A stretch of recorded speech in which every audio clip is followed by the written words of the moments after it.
Hey guys, Dano here with MAKO Spearguns. In this video, I will compare a conventional pole spear to a roller pole spear. For comparison purposes, we have two MAKO carbon elite pole spears. One is a conventional pole spear, one is a roller pole spear. For this video, we'll be using an 8-footers with slip tips and injector rod. Now before we get started, it's important to note that all MAKO carbon elite components are completely interchangeable. That means you can go from a conventional butt to a roller butt, and you can go from a roller butt to a conventional butt. So at first glance, you will notice the different bands and how they attach to the pole spear. On a conventional pole spear, you have a circular band attached to the butt end.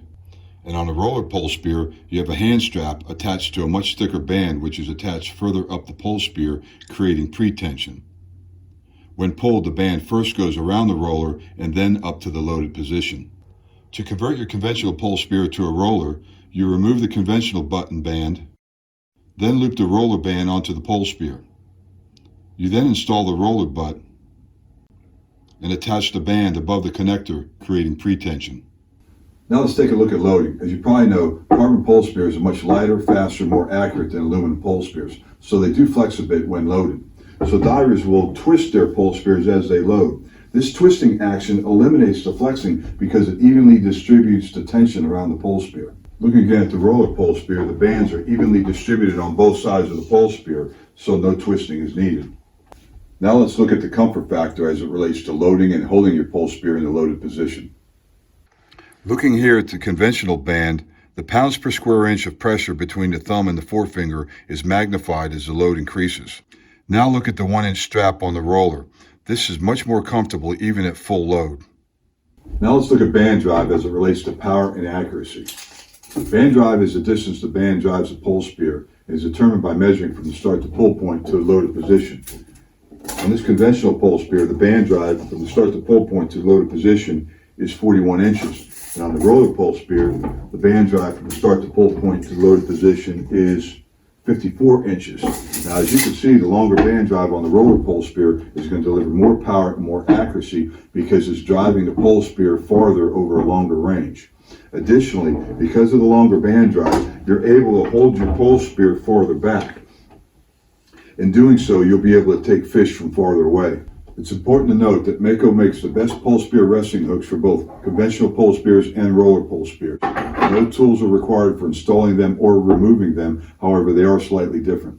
Pole spear resting hooks allow you to load your pole spear at the surface. This eliminates fatigue. It also eliminates the jerky loading movements that scare fish. When you're ready to take your shot, you just unhook and shoot.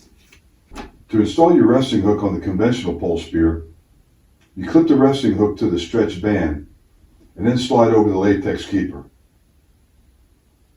For the roller pole spear, the MAKO resting hook is attached to the hand strap. And notice how we made the hand strap with an offset so there's a constant loop in the strap even at full load. This totally removes the pressure on your hand when in the loaded position.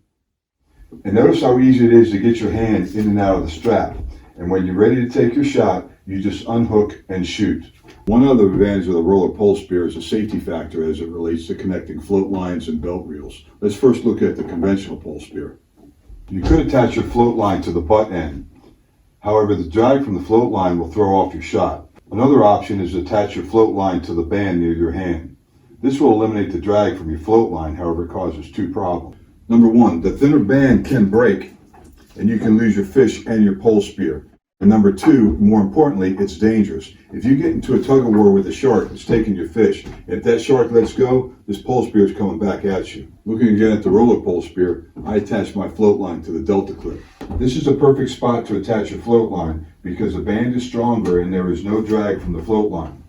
Also, with the band configuration on the roller, it would be next to impossible for a shark to pull back on the band enough to create a safety risk.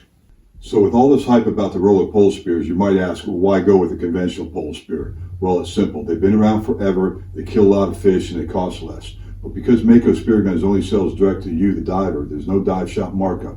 Therefore, the MAKO Carbon Elite roller pole spears actually cost less than conventional aluminum pole spears sold at dive shops. So whether you choose a conventional pole spear or a roller pole spear, the MAKO Carbon Elites are the highest quality pole spears available and come with a wide variety of high performance accessories such as single flopper tips,